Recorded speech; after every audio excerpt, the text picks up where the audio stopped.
పన్నను arrest చేయడం ద్వారా మళ్ళా వైఎస్ఆర్ కాంగ్రెస్ పార్టీలో ముఖ్యులైనటువంటి సుబ్బారెడ్డి గారి మీద బురద జల్లే కార్యక్రమాన్ని ఉధృతం చేసేటటువంటి పని చేస్తున్నారు. ముఖ్యంగా సిట్టును నడిపిస్తున్నటువంటి ఎల్లో మీడియా, ఈనాడు, ఆంధ్రజ్యోతి కథనాలు నిన్న ఇవాళ మీరు చూస్తున్నారు. చాలా పెద్ద ఎత్తున ఫ్రంట్ పేజీల్లో కథనాలు రాస్తూ సుబ్బారెడ్డి గారిని బదనాం చేయాలని, బురద జల్లాలని ప్రయత్నం జరుగుతూ ఉన్నది. ప్రపంచవ్యాప్తంగా చంద్రబాబు నాయుడు గారి చేష్టల వలన హిందూ మతస్థులు చాలా బాధపడుతున్నటువంటి తరుణం మీ అందరికీ గుర్తుండే ఉంటుంది. నారా చంద్రబాబు నాయుడు గారు తిరుపతి లడ్డూలో పంది కొవ్వు, పశువు కొవ్వులతో కలిసినటువంటి నెయ్యితో తయారు చేశారనేటువంటి ఒక అసత్యమైనటువంటి ఆరోపణ వేశాడు. అది లక్షలాది కోట్లాది మంది భక్తులు తినేశారని కూడా చెప్పేశాడు. చాలా దురదృష్టకరమైనటువంటి ఒక అపవాదు, ఆధారాలు లేని అపవాదు. దాంతో హిందువులందరూ కూడా చాలా బాధపడినటువంటి సందర్భం.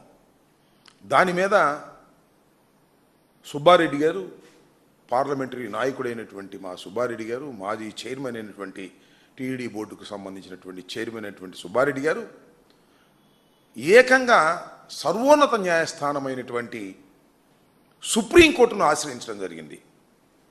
సుప్రీంకోర్టులో విచారణ సందర్భంగా అనేకమైనటువంటి వ్యాఖ్యలు సుప్రీంకోర్టు డైరెక్ట్గా చేసింది.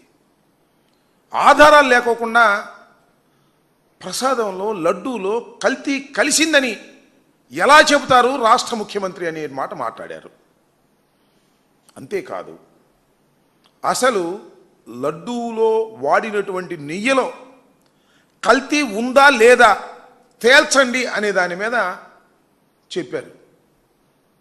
అంతేకాదు, అప్పుడున్నటువంటి ఈఓ శ్యామలరావు గారు చాలా స్పష్టంగా చెప్పింది ఏంటంటే, మేము దీన్ని ఎన్డీబీ ల్యాబ్కు పంపించాం, ఎన్డీబీ ల్యాబ్ వారు దీనిలో వనస్పతి అలాంటి కలిసింది అని ఒక సర్టిఫికెట్ చేశారు.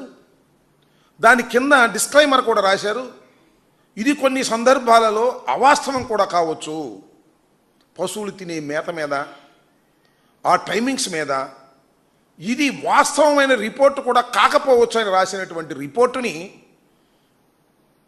ఈవో గారు చదివి వినిపిస్తే చంద్రబాబు నాయుడు గారు నెయ్యి వాడేశారని అని వాళ్ళ దట్ వాజ్ రిటర్న్ బ్యాక్ అని ఈవో గారు చెప్పాడు.